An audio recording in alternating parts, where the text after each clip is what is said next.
Hello అందరికీ. మేము last Sunday Dharmaram దగ్గరలో ఉన్న పర్వతాల మల్లన్న టెంపుల్కి అయితే వెళ్ళాము. అక్కడ మాకు బోనాలు ఉన్నాయి. నాకు తెలిసి నేను చూసిన మల్లన్న టెంపుల్స్లో ఇదే ఎక్కువ ఎత్తులో ఉన్న మల్లన్న టెంపుల్. ఇక్కడ దేవుడు చాలా పెద్ద కొండ పైన వెలిశాడు. అయితే లాస్ట్ టైం వెళ్ళినప్పుడు ఇది ఎక్కడానికి చాలా కష్టపడ్డాం, కానీ ఈసారి వెళ్ళేసరికి చాలా బాగా డెవలప్ చేశారు టెంపుల్ని. అయితే పిల్లలు వాళ్ళ ఓన్గా నడుస్తామని భయం లేకుండా నడవడం మొదలుపెట్టారు.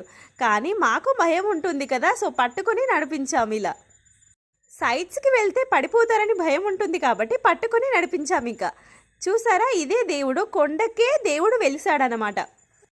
ఈ టెంపుల్ పై నుండి చూస్తే వ్యూ అయితే చాలా బాగుంది. ఎత్తులో కొండ ఉంది కాబట్టి ఊరు మొత్తం కనిపిస్తుంది ఇక్కడ నుండి చూస్తే. దేవుడి దర్శనం చేసుకొని వచ్చిన తర్వాత ఇక బోనాలు చెల్లించామన్నమాట. ఈ షష్ఠి 7 వారాల్లో 6 వారాలు నాకు బోనాలతోనే